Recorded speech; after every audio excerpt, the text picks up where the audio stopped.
one of those. And we're live. Hey, Ben, thank you. Thanks, everybody, Broadband Money community, for making time.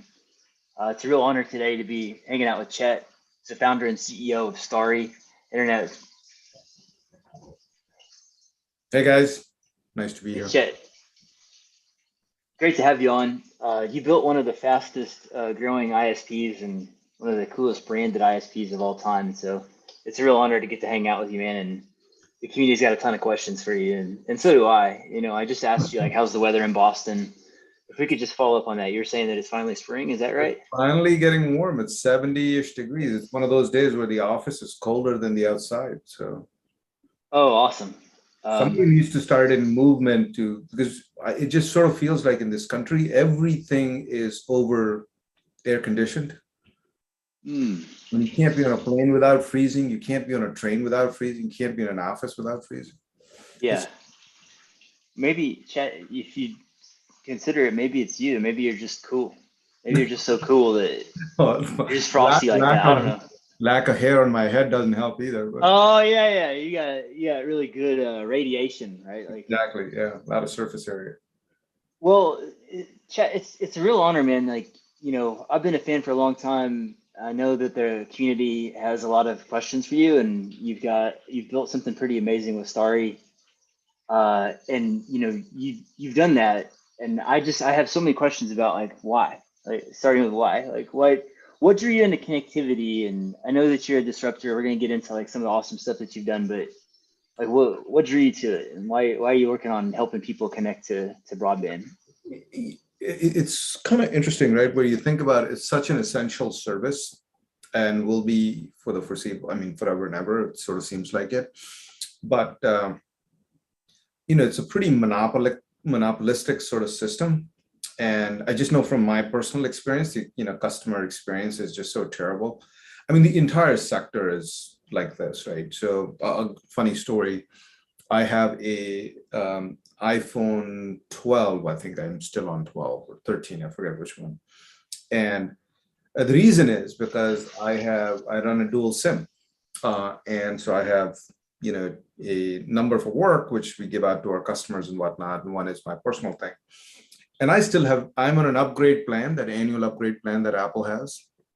And I still don't have upgraded my phone after a year, mainly because it's brain damage to go deal with Verizon just to do an upgrade or just to swap a bloody SIM. It's like you can't walk into it. Well, you got a store, but the eSIM thing is fucked up. And then on top of that, as soon as you walk in, the guy's trying to hawk you like rando 5G, this, that, whatever. And it's like, dude, I just want to, you know, a functional phone. So that's like the kind of like the whole like experience. Right. And, you know, I live in an area outside of Boston where we don't have Starry, but I mean, every time you deal with Verizon, or, I mean, I won't even call Comcast because it's just like, there's no telephone number, right? It's like, package A, do you want this bundle or that bundle? And it's like, I just want basic internet, man. Like, I don't need some, you know, peacock or randomness or whatever shit that you're selling. It's just like, and so that was really the origin, was like, look, it's such an important thing, totally non-competitive. 67% of the country has basically got one provider of like a true broadband provider. And so the view was, you know, it's a great business once you get to a certain scale. Margins are fantastic. You're helping people. You're doing the right thing. You can set the standard for, you know, good care and good experience. And so it sort of felt like there was an opening in the market. Understood. And, you know, despite the great innovations that come out of Silicon Valley or the startup ecosystem, this is unfortunately an area that nobody wants to invest in, right, in an early stage, just because it's a lot of capital you got to put to find and raise and put to work with technology, government regulatory stuff. So it sort of felt like it's an area that I was well suited for, given kind of the intersection of various things I've done. More importantly, the team, you know, that has a mix of, you know, capabilities in engineering, software, hardware, chip design, you know, operational muscle that we've built up over the last 3 years, government affairs, regulatory, ability to participate in auctions, I mean, it's big boy stuff that is hard to do as a startup. So it felt like uh, the chances of Fred in a shed coming after you after you've done that is kind of low. Uh, The big guys are gonna sit there and lose share for a while because they're more interested in profits than customer experience. So it had, you're doing Crazy. something really, really hard, but the barriers are pretty low, if you will, and if you've got the wherewithal to do it. That's fantastic, Chet. So, and you, real quick, you got this awesome shirt. Can you show us that shirt? This is the internet for all, right? Yeah. Which is awesome. It's something that we really value at Broadband Money, and we're trying to help local providers. You're getting to the point where you're gonna, in a few years, you're gonna be the incumbent monopoly in a lot of places. And Well, a we're gonna lot of talk local trash on you. providers, actually, we're beginning to, get a lot of interest from international providers as well to license some of the technology. And I think ultimately, I want to open that technology stack up to local providers here as well, and package that up with some of the spectrum we have and technology, and create sort of a whole ISP in the cloud that people can just sort of turn on. And I think ultimately, crypto might play a role in financing some of these things as well, because you can, finance a lot of these things in a decentralized fashion ultimately. So there's a ton of interesting stuff that I think is going to happen. And I'm glad I met this community because I had no idea. We're likewise glad, Chet. It's a real honor. We're trying to help local providers get the things that they need to connect more families and businesses to better broadband. And Starry, you've built some really innovative stuff, and that toolkit sounds exciting as hell. We'd love to stay in touch on that. And then you're just talking about government relations there briefly, and today's a really big day, Chet. Not just because you and I are hanging out talking about the weather, but over the internet, by the way, but it's also the day that the National Telecommunications and Information Administration released the notice of funding opportunity for the broadband equity access and deployment alphabet soup NTIA.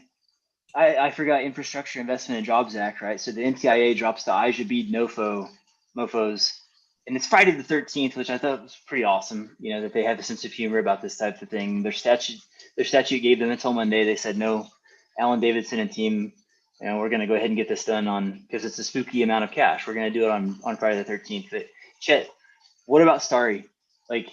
Y'all won some awesome stuff in RDOF. What are you thinking? What's next? Let's talk about that for a little bit. Here as well. That'll be a big focus for us. And not just solo, but want to kind of be part of an ecosystem to partake in that. Look, I think mission first for us, which is affordability, is a critical component. Yes, sir. This is kind of the nonsense that's going on, right? There's all this hullabaloo in Wall Street and investors and all this other stuff about, T-Mo doing fixed wireless, this stuff, whatever, or Verizon or this or that, but when you take a step back and you start adding it up, basically these guys want to make $500 a family a month, between broadband and mobility and this package and that package, and which is kind of in the nonsensical territory now. And I think, hopefully what Starry is doing sets an example. I think there's an opportunity for somebody to come in with an elevated brand on prepaid mobile too, because who died and made all these guys kings that suddenly it's that we're going to pay $500. It's nuts. Spot on, Chet. And to that point, you're right. I think our focus, to answer your other question, is going to be more on segments to drive affordability as well. Yeah, there's some exciting stuff around affordability. You've been doing affordability, by the way, since before it was cool. Now it's really cool. COVID, EBB comes out. It's there's some money for families in need per month, which is awesome. Thank you, for doing that. But ACP is now sort of formalizing that, and it's great. $30 a month per subscriber per household, or $75 a month for tribal. We've got our own turnkey ACP system that is helping providers turn that on. But it's you've been doing that crap since before anybody was even thinking about it. Yeah. Yeah. So, hell, there's a TechCrunch article on you doing it in 18. you Yeah, know? late 18 we started. 18 was kind of through 18 and into 19 was a lot of sort of beta work we were doing. Yeah, Still, why? but Why, why not from the rip their point where face off? You know, you could make what's that? 500 a month per household. Like, come on. So you were doing that before it was on people's minds. Why? But it goes back to the mission, which Yeah. was look, it's a economic opportunity, and I think there was a lot of debates we had internally, and in particular during the Black Lives Matters movement, and there was a lot of employee sentiment around, hey, we got to do something, and my view was like, look, we've got to be authentic to what we're going to Yeah. be doing, and Authentic. being authentic meant like, I mean, I don't have a standing in making commentary around what racial equality or not, or this or that, or whatever. I've been a pretty fortunate human being. But what I can do is put my resources to work and provide connectivity, which will be, it's an economic, opportunity for people. And so it was, the origin was, look, it's an economic opportunity for folks. It's an economic opportunity for Starry. And I think good things happen when you sort of combine incentives along those lines. Yeah. And I mean, a lot of these folks were, it was actually interesting. We do a lot of work in Los Angeles, for example, in public housing and affordable housing. And I was out there, I don't know, a month and a half ago or something like that with the mayor. And, we very early on, we had made a approach that said, we're not going to ask for credit checks. And part of it was driven by my personal experience when I first came to the United States. As a foreign student, you don't have credit. So a lot of things you don't get. So for example, even, the first like mobile phones that were out, you couldn't get them because you didn't have credit. So we said, look, these people have a good ability to pay. They are non-migrant, they're static, they're there. So let's take the credit requirement away, because it's not that they're not trying to jib us for $50 or $30 or whatever it is, right? They just need the barrier to be lowered. So a lot of those things. So for us, it was a combination of, it's good for moving the community forward and it's good business. Totally dig it, man. You say as you do and do as you say. Huge respect for that. So Chet, we have a ton of questions from the community. Yep. But I want to start us off with one from me, which is like, what are you doing in not next week, but the week after? Like, really wish you could go to Mountain Connect and about this Yeah, conference. And where is it? I may actually be it's out in in Keystone. Keystone. Got it. Keystone, Colorado. Beautiful Rockies. May 24th and 25th. Alan Davidson, the head of the NTIA, is going to be the opening keynote, right? And we're I'm supposed to be out in Denver for, it's not firmed up yet, on the 24th. You just drive up. We'll come down and get you, man. Like, we'll go up there. On the 25th, I've got a board meeting, my second quarter board meeting here back in Boston. So yeah, that should be quick. Starry's up, so it's just okay, guys. Just text him, like, just send him a screenshot of Starry. The only stock that's up in a market that's like, did you see that the world melted down? By the way, I don't know. Anyway, this should be awesome. Funny story. I walked out of the stock exchange after we opened, and I deleted the stock tracker app on my phone, and I watch it because I would have gone batshit crazy looking at it, oscillating every. My bad. I didn't mean to jinx you or anything. Sorry. It's up. Hey, May 24th, you come up to Keystone, Mountain Connect. Alan Davidson, head of NTIA, is the opening keynote, and then we've got a session that we're doing. Actually, we're serving ice cream that afternoon too. So I mean, the reasons keep stacking up for why you should go up there. But and then if I decide to make it, I'll put in a request for, because my favorite ice cream in the summer tends to be a strawberry. Interesting. Okay. Me and every 13-year-old kid. So Broadband Money team listening, make sure you make a note of that. So anywho, there's also going to be a panel on national, like the digital inclusion movement, right? That's something that I really value about Starry is y'all don't just do internet service, like you have explainers. You're like, well, what does it mean? Like, you could have all this fancy internet with like really good throughput and stability and devices and and it means absolutely nothing if you don't know like, well, what is it and what can you do with it? Like that's going to be a panel that it's going to be awesome to go to as well. So That's great. We're lucky, we have a partnership with Microsoft that helps us on some of those things as well, and in cool. particular devices. Um, and again, in the same visit when I was with Garcetti in LA, we're talking about stuff, and what they've been doing is this idea of a digital ambassadors, which are basically kids, which are digital native, helping parents, grandparents, aunts, uncles, whatever broader community, because that's where people trust each other and could be pretty helpful. So it's interesting stuff. Awesome, Chet. So we're going to dive into some community questions, okay? And this question from TJ York. Like, how do you feel your experience in broadcast translates to work with broadband? And I didn't know that you're in broadcast. I think it was when you were trying to like up in the cable companies that he was When thinking the about. aerial thing, yeah, broadcasters, yeah. Yeah. It's kind of I mean, I'll be candid here, right? So, for example, and this is not that I'm better or anything than anybody else, but if today a an entrepreneur walks into a venture capitalist and say, "Hey, I want to start a service provider," people laugh you out of the room, right?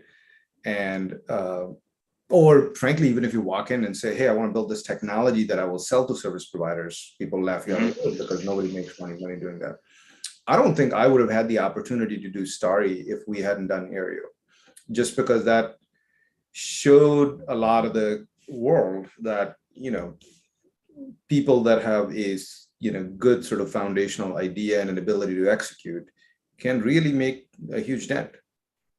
And all of those investors rolled into Starry, and we raised obviously a lot more capital beyond that. But the other thing that we really learned was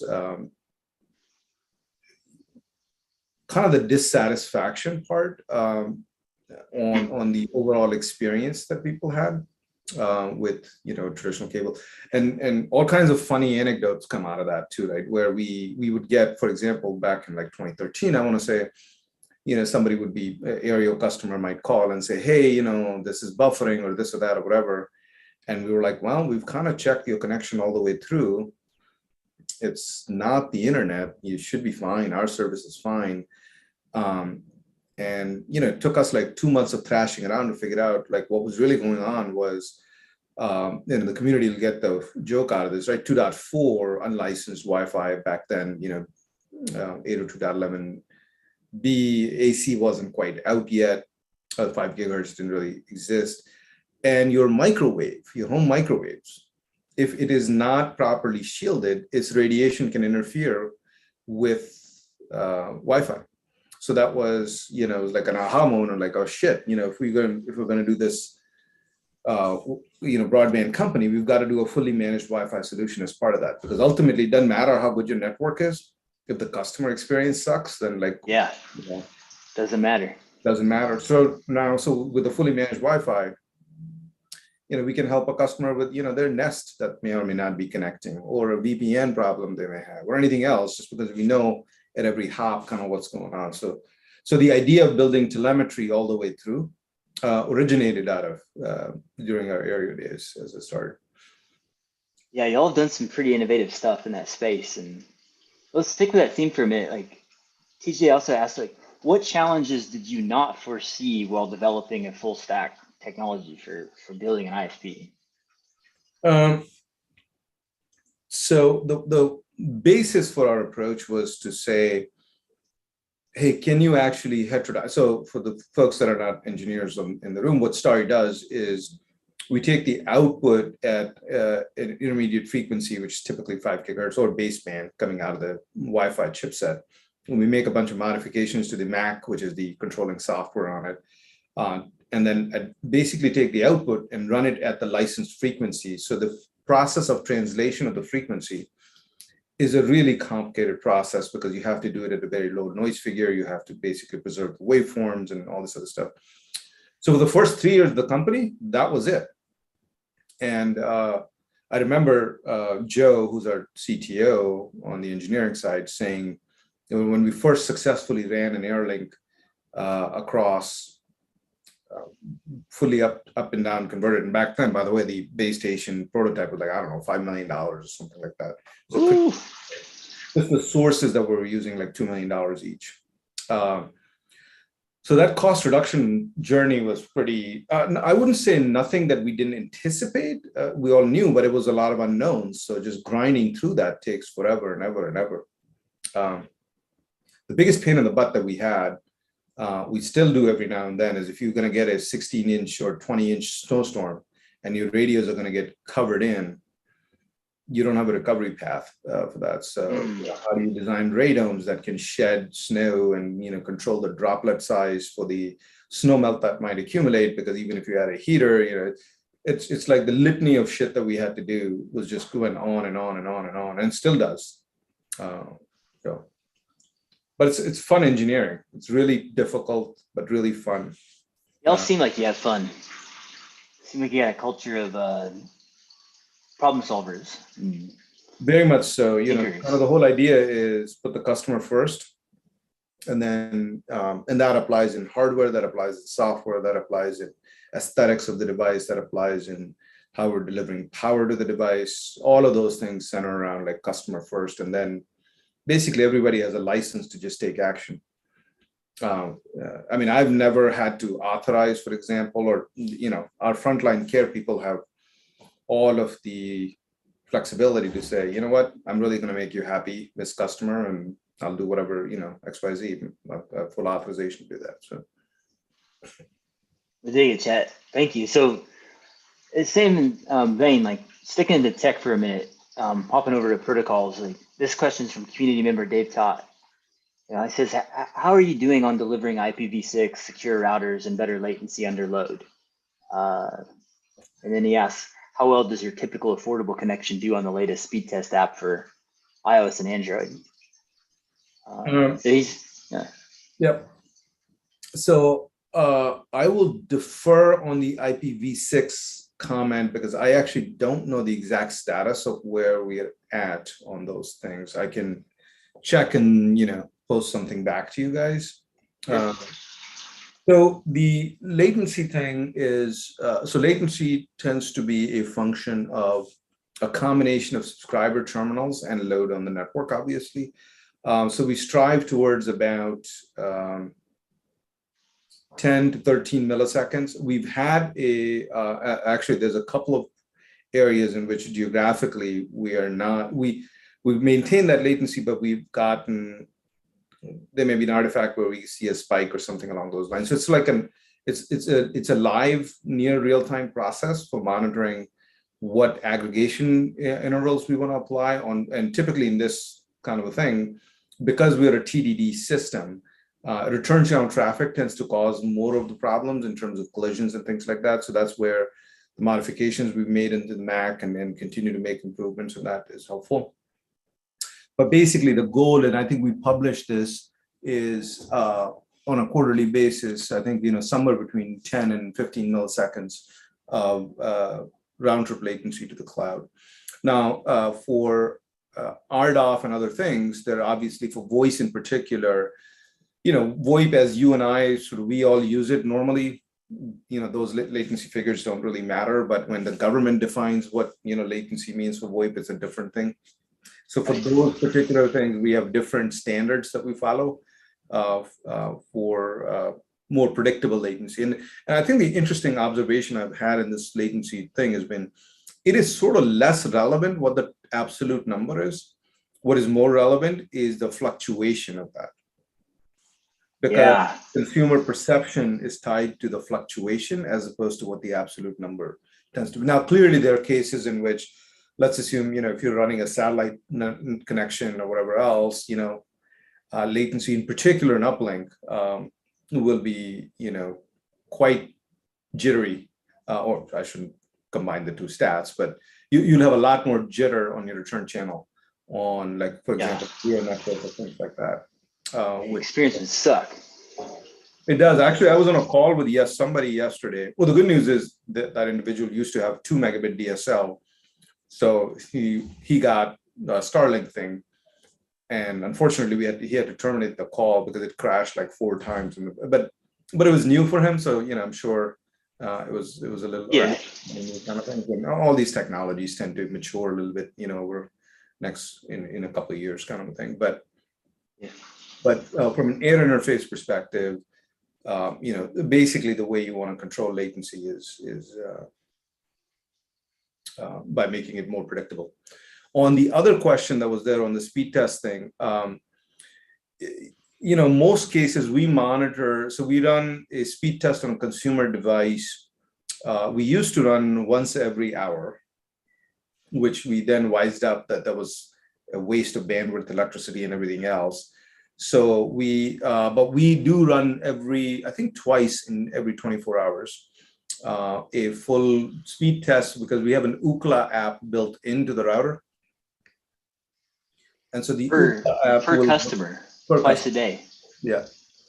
And now, I don't know if the individual that's asking the question has a specific question around, because I think loaded latency there. So Dave, I've seen his work before. He's with the Broadband Internet Technical Advisory Group, and they've been working on, in particular, he's been working on buffer bloat and the concept of true latency. And to your point about the quality of experience, so right. So then there's lots and lots of tricks we do at the MAC layer, for example, on what our queue sizes look like. It's 11AX, so we have quality of service on a queue by queue basis.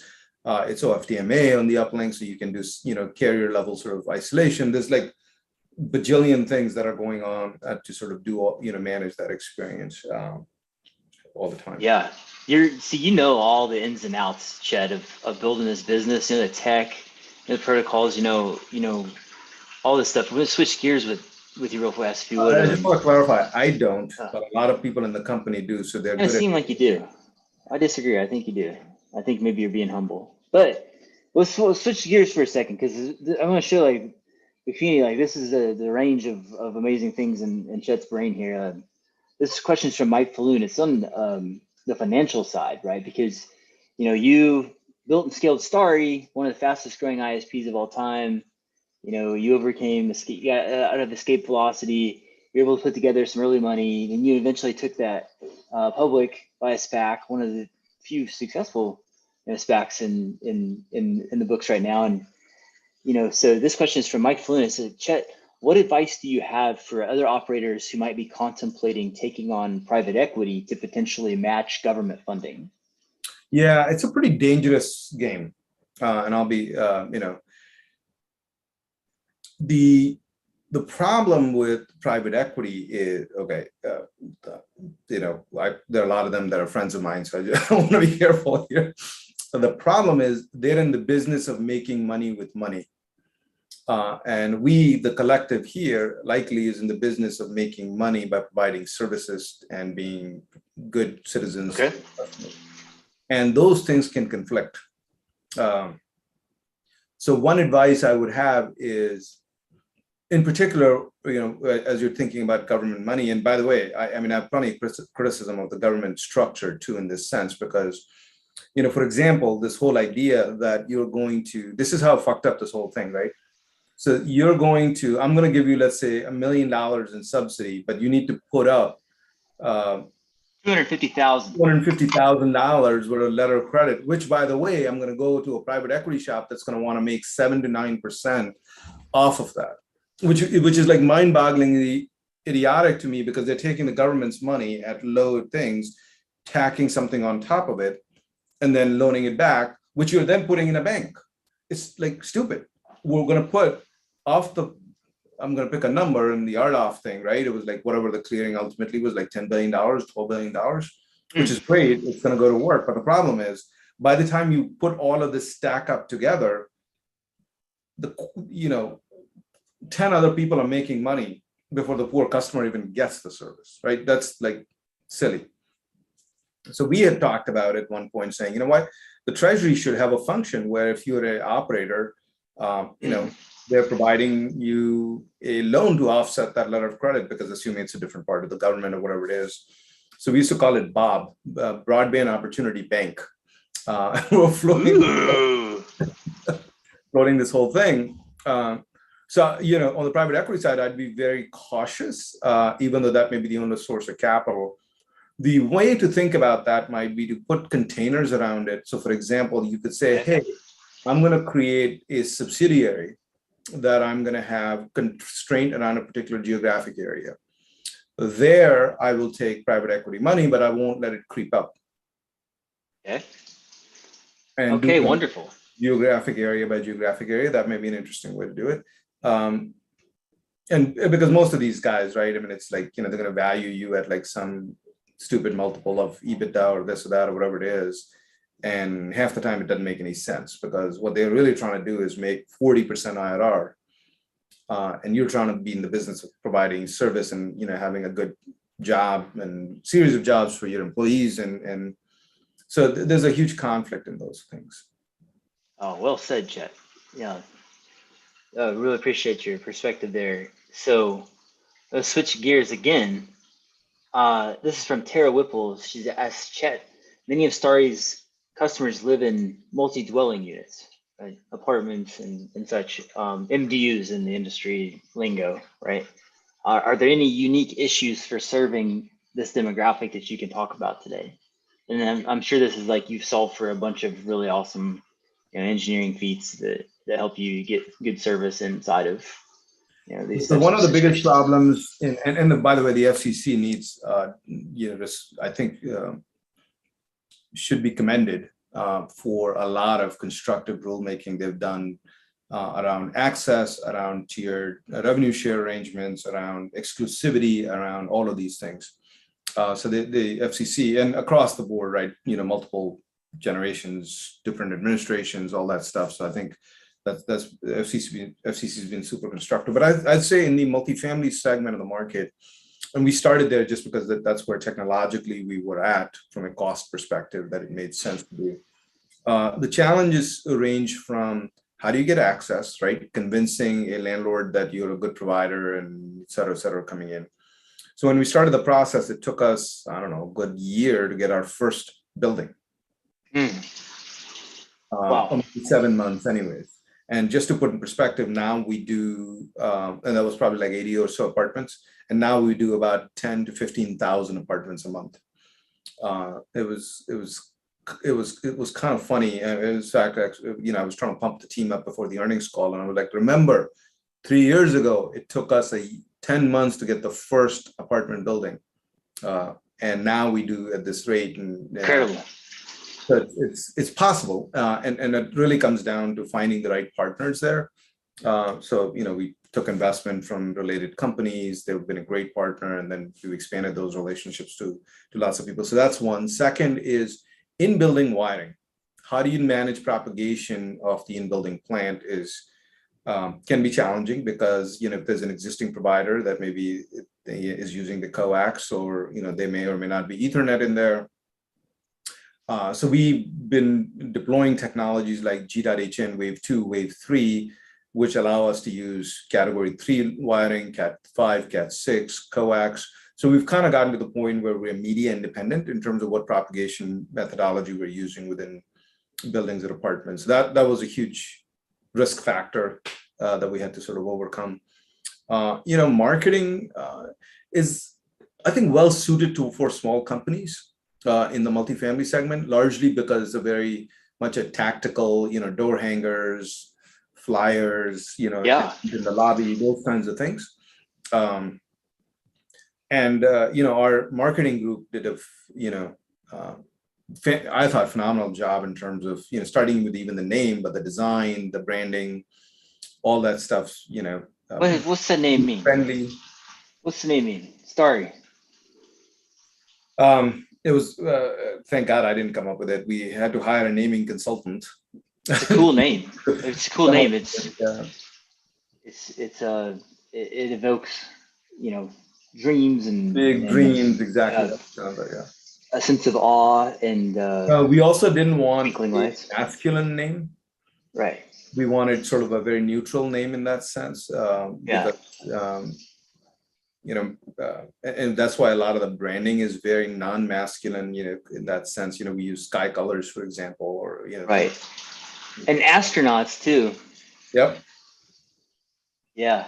I remember vividly, like a homie from KC that had moved to New York many years ago. This is many years ago. He's like, he knew I'm a nerd and I love internet crap. Like, my baby boy's initials are WWW, for example. Well, why wouldn't they? He's like, dude, Star is the future. You gotta check out Starry. Like, he's sending me all these texts and all this crap. I was like, I'm pretty busy, but let's check it out. And I was like, that's really awesome. It's like astronauts and just fun. It was fun. It was Yeah, a bit whole, fun. in fact, when we were trying to come up with a tagline too, so we use happy interneting, right? Which is like the kind of core theme is going back to my Verizon experience where I was saying, it's so painful dealing with things. And so there's these set of negative relationships you have in your life. Yeah. And I think healthcare, for example, used to be this pain in the butt where doctors always late and you got to make it all this other stuff. That's dramatically improved now. And you used to have insurance was another one, right? It was like this negative experience that you had. But telecommunications has historically been a negative experience, and it comes from the origins, which is government monopolies, right? So it was, right. And it's not a U.S. thing; it's globally. It's the same thing. Yeah, you have a track record as a disruptor, right? Like pre-Starry, you do an area and taking on cable monopoly. Right? Did you ever think like? You ever worry that like Brian or maybe John Malone would like show up at your door and be like, hey, knock it off, like stop trying to take us out, like, that's pretty ballsy, like take on cable. I mean, look, man, here's sort of the reality. None of us are getting out of here alive. That's true. Yeah. Doesn't matter how much money you have or not have. You're still dying and going, getting buried or burned. Might as well do something awesome. Do something fun, at least, when you're sitting around with your buddies or family or whatever. At least you got stories that that are not common, right? So. Okay, that's awesome. Yeah. We'll go back to the community questions, Chet. I got so many of my own questions for you, dude, but maybe we'll catch up in Mountain Connect and some week after next. But next question is also MDU related. It's from Riley Height. It says, Chet, in an effort to unlock broadband competition, I don't know why there are sarcastic quotes around it, for multi-tenant buildings in February, the FCC announced that it would prohibit broadband providers from entering into rev share agreements with landlords. Do you view this as a step in the right direction? If so, why? So the rev share, I don't think the FCC, and I'm not fully up to speed, I'm sure my government affairs folks do. It's not that you can't have a rev share, you can't have graduated rev share. Oh, so a specific mechanism of rev share. Exactly. What would happen is in a graduated rev share thing, the rev share would increase as the number of customers in the building would increase. And that would disincentivize the landlord from saying, I want somebody new in. Because if the rev share is universal, then the landlord's like, whatever, I'm indifferent. The graduated part is what screwed up the whole thing. And that interesting. Is a very positive, really good thing, long term. Wonderful. Let's see. Well, we have some more questions coming in. Jacob Spruant asks, what do you use to serve old MDUs? And I'm assuming he's kind of getting back into like the wiring that you yeah. So we run G.HN Wave 2 and hopefully soon Wave 3 on, and that's media independent. So we can run it on, phone lines, and we probably have, 5,000, 7,000 customers. I don't know, making up a number, but a lot of the early stuff we did was on, and especially in Boston, where you will have older apartment buildings that are, I know the first one that we did was actually using the twisted pair for the intercom system. And we were running Wave 2 on twisted pair intercom and, doing 500 megs kind of thing. That's funny. That's an interesting take on VoIP. Or I don't know. That's really fascinating. And for the technical nerds in the audience, so Wave 2, so we typically run like the 0 to 200 megahertz part of the wire originally on the coax side, and then on twisted pair. It actually works really, really well because a lot of the advanced echo cancellation techniques that have been developed, you don't want to run it more than probably 200 feet or 300 feet, but that works fine in a building. But you want to constrain it. Now, the same protocol runs on either coax, where you can go 300 meters. It will run on. So, for example, in certain cases, what we're doing is putting a receiver on a utility pole, picking up the signal, and serving the neighborhood with wired coax off of that. So everybody's contributing power to the receiver, and the receivers can be basically just split passively with coax. Just $2 splitters that you can buy whenever you want. So it's just, we built up a whole widget tool set of solutions that are focused on, which I think the community will care about, which is all about cost. Yep. I dig it, man. For saying like you're not the guy that knows this stuff. You seem to know your shit. So let's keep going. I'm gonna keep trying to challenge you here. So far, I'm not having any luck. But Dan Grossman asked, you mentioned selling equipment internationally and to small providers. I understand that Starry has its own US-based manufacturing and its own chipsets. How do you get enough economies of scale without selling equipment outside Starry? Yeah, it's kind of interesting. So what we did was you kind of want to find this like happy medium between what is globally sourceable, that is at low cost, which is why the baseband that we use is Wi-Fi, where you can buy those chipsets for low cost, relatively speaking. The area that Starry builds chips in or other things is on the front end parts, and then do the frequency translation part things with it. So, for example, again, if they're old wireless folks listening or watching or whatever, we built really, really high performance mixers on just board level art, or just art on a piece of GAN, and those are dirt cheap because it's like 2 millimeters by 2 millimeter, and that's like $1 a mil kind of a thing. So we've done all kinds of clever shit but the expensive things that you don't want to do is like make the whole CPU, right? Those things we buy. And we don't actually have US-based manufacturing. We manufacture the PCBs overseas. We do the final test, assembly, and validation and calibration in the US. Mm-hmm. So, and mainly because anybody who's worked in high frequency systems knows this, that it's like assembling jewelry. It's very sensitive, and you have to have test and validation. Every radio is called differently. Every component is called. So it's just easier to do it here. And then we don't need to make, as we open up the equipment to either domestic or local potential partners, we're not trying to make money off that equipment. Basically just have a licensing fee on intellectual property or whatever else. And it's not just the radios. So if you think about, actually, it was funny. We had a visitor from South Africa today, and it's interesting when you sort of think about like all of the amount of software we've written that ranges from the network monitoring systems to element management to propagation analysis to subscriber management systems. Fully integrated in. So when a customer calls, our rep can basically look at every level of the device they have.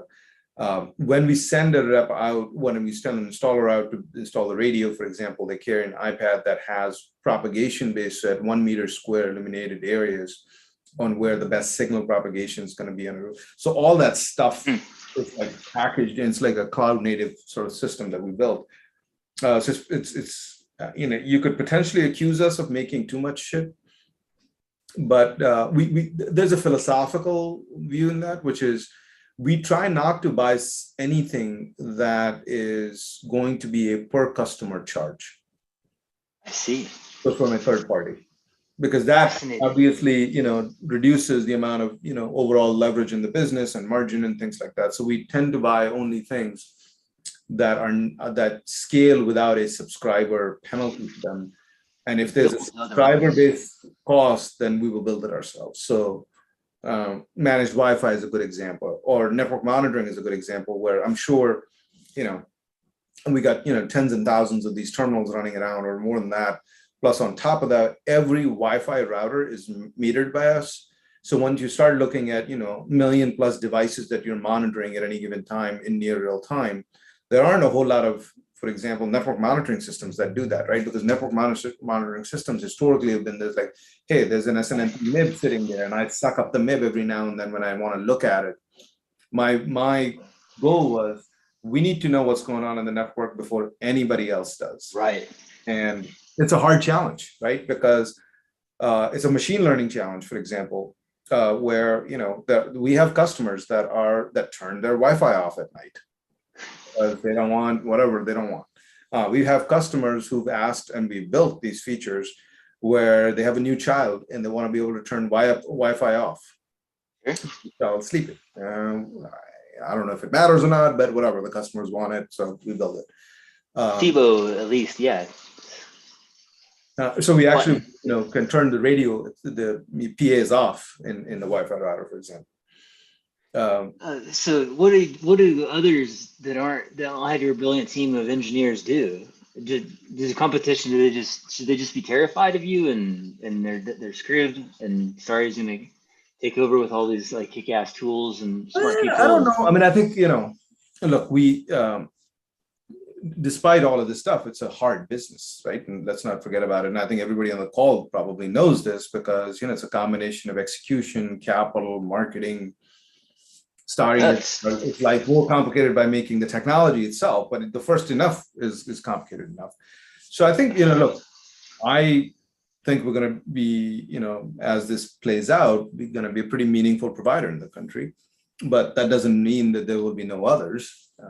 Right. My goal is to say, okay, where we are not going to be able to get to in a rational period of time, let's enable others to do it.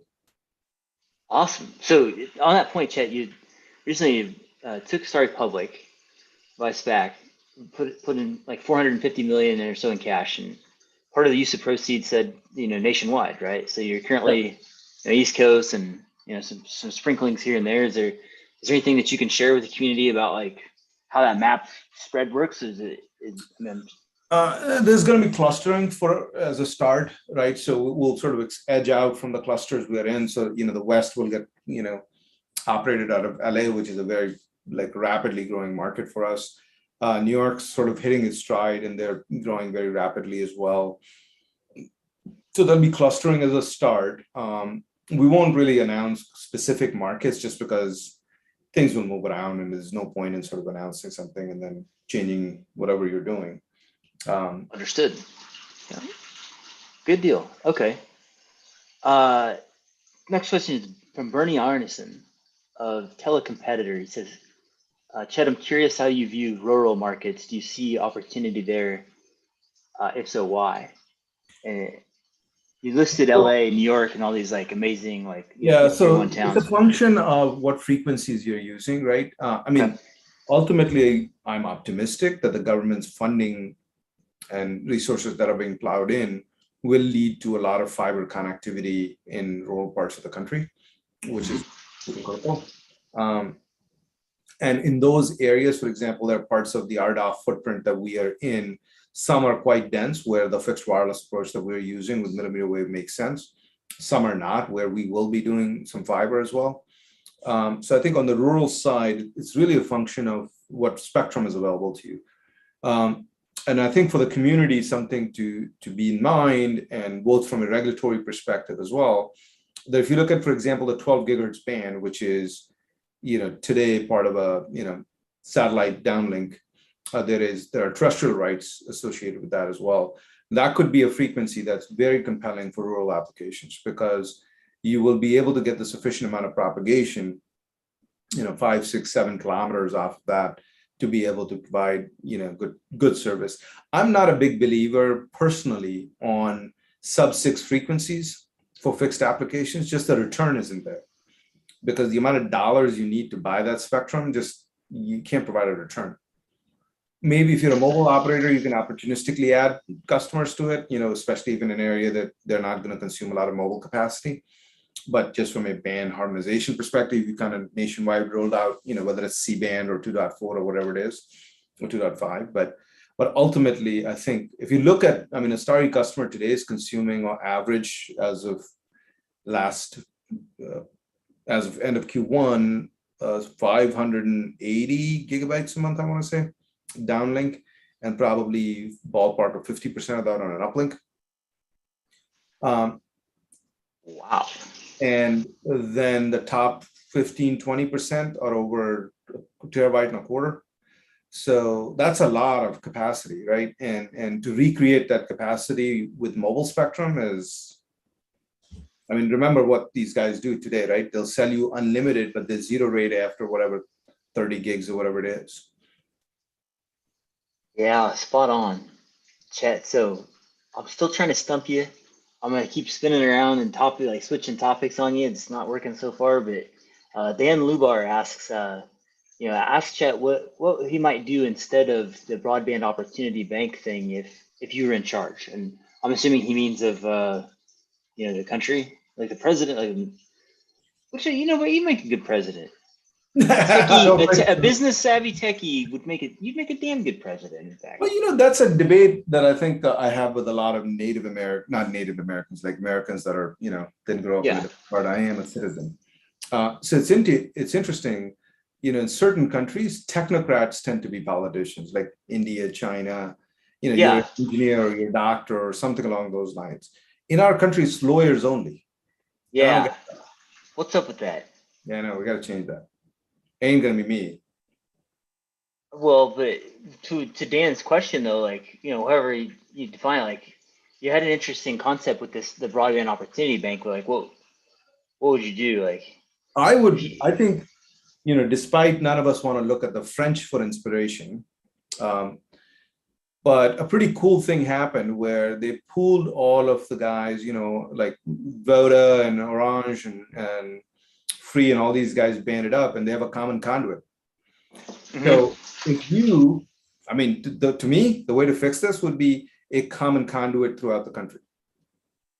Whoa. And then after that, if you're a service provider and you want to have skin in the game, you can pull your own fiber. But all the nonsense you have about make ready this, make ready that, and 10,000 variables, then Comcast sues the government or whatever it is, municipality, because they didn't really have the right regulations and all that stuff, you would just throw out and say, you know what, I'm going to have common conduit everywhere. Public backbone, public middle, and then providers go do just a shell. Even if you just said conduit, and I'm going to carry, I'm going to have sufficient conduit for, let's just say, 512 strands. Interesting. First come, first serve, you put up money and you rent it from the government, and that's a very workable model, Chet. So what about open access? Like, what are your thoughts on open access? I know there's like a bunch of different flavors of it, but never a big fan of open access. And the reason is, this is a personal view of mine, mainly because there's too many negative incentives to fuck with you. Yeah. Right. Right. You can have a disruptive, cool brand, but ultimately you're relying on somebody else's network. That somebody else's network is terminating some other pop. There's a charged line item for each one. I mean, this is what the government tried to feel like when the whole DRAG happened, right, in the Telecommunications Act, and didn't quite work. And what they should have done was, hey, the hardest part is the carrier part of it, just the physical infrastructure part of it. But let's create a empty shell so that anybody who first come, first out, they can rent it and pay the government but let them put the skin in the game. So I think a combination makes sense. A state-owned enterprise just, to me, doesn't compute because the incentives aren't there. Because guys like us will always do crazy things, bend over backwards for our customers to distinguish ourselves, innovate because we want to make, more profit, whatever it is.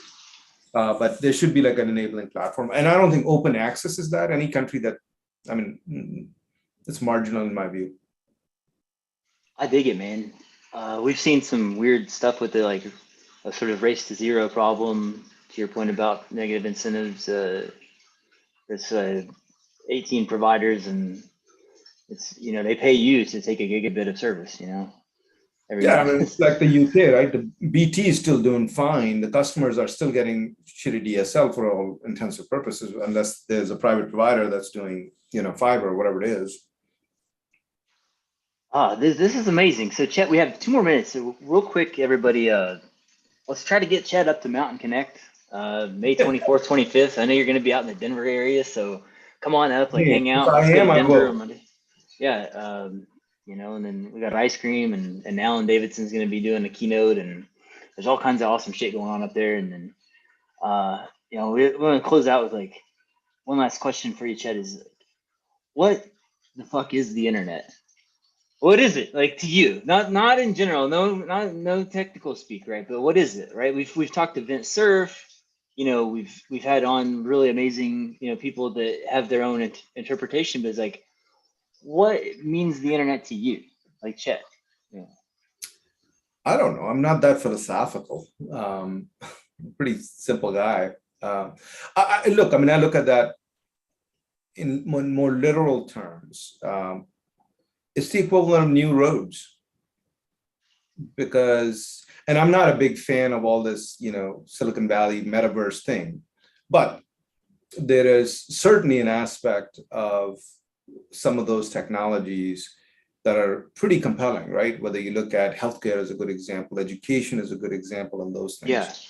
Let's not talk about games or, Grand Theft Auto or whatever, but just otherwise, there's like really powerful benefits for that. So I think it's really a way to collapse, right? I mean, if you think about it, right, the world started and then you have Yeah, airlines, that's you cool. collapse the world because suddenly you could conduct business, you could visit family, whatever. And when you have the internet, the world collapses even more, where you can talk to anybody anytime, playing game, education, exchanging ideas, all of those things, and wouldn't be possible without. But here's the See, thing, right? That ultimately technology is deflationary, no matter how you look at it.